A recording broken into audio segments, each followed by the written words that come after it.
ওসমান হাদির পক্ষ থেকে আপনাদেরকে বিপ্লবী সালাম। আসসালামু আলাইকুম ওয়া রাহমাতুল্লাহ। সম্মানিত উপস্থিতি, কালকে রাতে যখন আমি আম্মাকে বলতেছিলাম ছাত্র শিবিরের কেন্দ্রীয় সম্মেলন আমাকে দাওয়াত দিয়েছে, মা আমাকে জড়িয়ে ধরে হাউমাউ করে কান্না করে উঠতেছিল, বাবা তোমার যাওয়া দরকার নাই, আমার একটা ছেলেকে হারিয়েছি, তোমাকে হারালে আমি আর বাঁচবো না।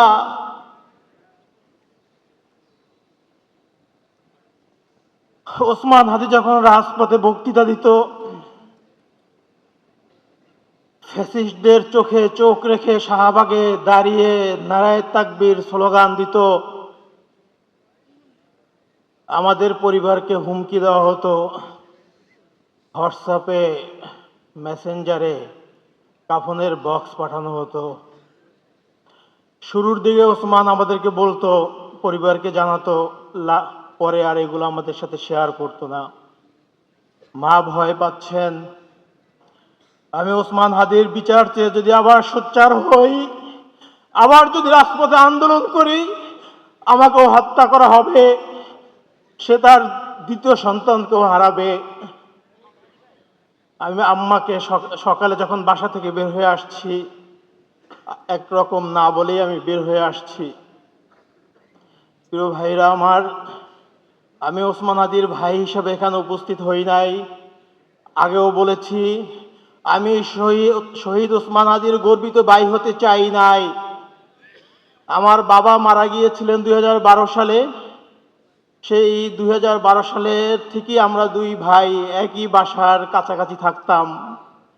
জুলাই আন্দোলনের সময় রামপুরাতে দুই ভাই একই সাথে আন্দোলন করেছি, একই সাথে পুলিশের ভয়ে পালিয়ে পালিয়ে বেরিয়েছি। 5ই আগস্টের পরে আমার ব্যক্তিগত ব্যবসা বাণিজ্য সব ছেড়ে ইনকিলাব মঞ্চ প্রতিষ্ঠা করার জন্য ওসমানের সাথে দিন রাত এক করে আন্দোলন করেছি। ওসমান আমাকে বারবার বলতো, ভাই আমি যদি শহীদ হয়ে যাই, এই আন্দোলন আপনাকেই কন্টিনিউ করতে হবে, আপনি যথাসম্ভব চেষ্টা করবেন একটু ক্যামেরার পিছনে থাকতে, একটু আড়ালে থাকতে, মানুষ যদি বুঝতে না পারে আপনি আমার ভাই। ওসমান হাদি যতদিন বেঁচে ছিলেন, যারা আমাদের ইনকিলাব মঞ্চের কর্মী ছিলেন, এখানে অনেক ভাইরা আছেন যারা আমাদেরকে চিনতেন, প্রত্যেকটা আন্দোলন সংগ্রাম মিছিল মিটিংয়ে আমি তার সাথেই ছিলাম, কিন্তু কখনো সামনে আসার প্রয়োজন মনে করি নাই। কিন্তু আজকে আমার ভাই শহীদ হওয়ার কারণে তার বিচারের দাবি নিয়ে আপনাদের সামনে আমাকে হাজির হতে হয়েছে। প্রিয় ভাইরা আমার, ওসমান হাদির চিন্তা চেতনা, চিন্তা শক্তি সারা বাংলাদেশে মানুষের কাছে পৌঁছে দেওয়ার একমাত্র মাধ্যম হতে পারে আজকে যারা এখানে উপস্থিত হয়েছেন। প্রত্যেকটা ক্যাম্পাসের প্রতিনিধি আছেন, প্রত্যেকটা জেলা উপজেলার প্রতিনিধি আছেন। আপনারা আমাকে বলেন, ওসমান হাদির আদর্শকে আপনারা বাংলাদেশের 56,000 বর্গ মাইলে পৌঁছে দিবেন।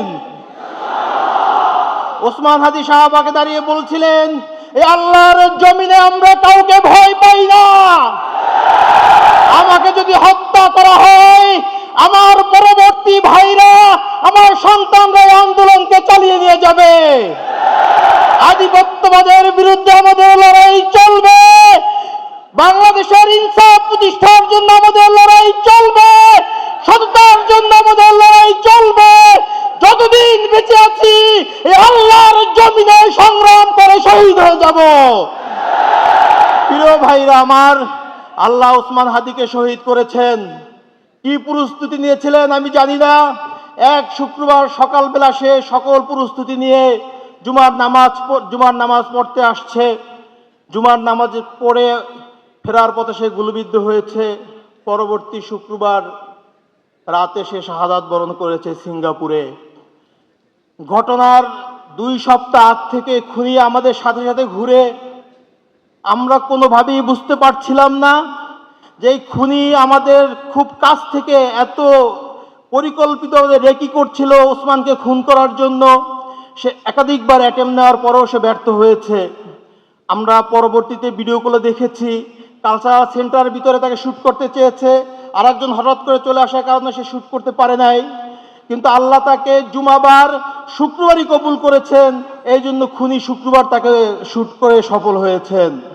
প্রিয় ভাইরা আমার, আমি আর কাঁদতে চাই না। পরিবারের দিকে তাকিয়ে আমার ছোট বোন ভাইদের আহাজারি আর দেখতে চাই না। আমি আপনাদের কাছে একটাই দাবি জানাতে চাই, দুই তিনটা ইস্যুকে সামনে রেখে এই দাবি যদি আপনারা বাস্তবায়ন করতে না পারেন, এই বাংলাদেশের স্বাধীনতা সার্বভৌমত্ব আছে বলে আমরা মনে করি না। যে স্বাধীন বাংলাদেশে আল্লামা দিলওয়ার হোসেন সাঈদীর সাক্ষীকে ভারতের কারাগারে পাওয়া যায়, যে ওসমানের খুনি করার 6 ঘন্টার ভিতরে বাংলাদেশ বর্ডার পার করে যায়, এই দেশের স্বাধীনতা সার্বভৌমত্ব আছে বলে আমি বিশ্বাস করি না।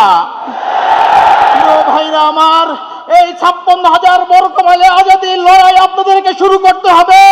এই মুসলিম বঙ্গে মানুষের মুক্তি আসা না পর্যন্ত আপনারা করে ফিরে যাবেন না, আমাকে ওয়াদা করেন। ভাইরা আমার, বিগত 16 বছর ফ্যাসিস্টদের কারণে মানুষের বাক স্বাধীনতা নষ্ট হয়েছে, মানুষের মৌলিক অধিকার নষ্ট হয়েছে, মানুষের জীবনের কোনো নিরাপত্তা নাই। আমরা ঠিক সেই আশঙ্কাই করতেছি, আবার সেই ভয়ের রাজ্যে বসবাস করার দিকে যাচ্ছি। আমাদেরকে মানুষ ভয় দেখাচ্ছে, সামনে নির্বাচন, তোমরা এই খুনের দাবি তুলিও না, এদেশে আবার কোন সরকার ক্ষমতায় আসবে, তারা তোমাদেরকে কথা বলতে দিবে না। আমি আপনাদের কাছে বলতে চাই, কোন সরকার ক্ষমতায় আসবে কি আসবে না সেই সিদ্ধান্ত জনগণ নিবে। যদি আপনারাই কোন সরকার ক্ষমতায় আসবে, আওয়ামী লীগের মডেলে নির্বাচন করে আবার আধিপত্যবাদীদের ক্ষমতায় আনতে দেন, এর জন্য আপনারাই দায়ী থাকবেন। প্রিয় ভাইরা আমার, ওসমান হাদির ভাই হিসেবে বলতে চাই নাই, একজন সহযোদ্ধা হিসেবে বলতে চাই, আগামীর বাংলাদেশ কিভাবে নির্মাণ হবে সেই সিদ্ধান্ত আপনাদেরকে নিতেই হবে। আপনারা যদি এখান থেকে পিছপা হন, কোন ধরনের আঘাত করতে চান, পার্শ্ববর্তী রাষ্ট্র হোক, বাংলাদেশের মধ্যে কোনো ডিপ স্টেট হোক, কারোর সাথে যদি আপনারা আঘাত করে আবার এদেশে ফাঁসিবাদ কায়েম করতে যদি সহযোগিতা করেন, আল্লাহর কাছে আপনারা দায়ী থাকবেন।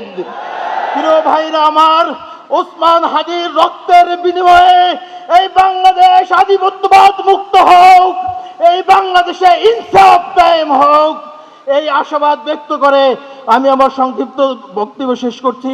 ধন্যবাদ। আসসালামু আলাইকুম রহমতুল্লাহ।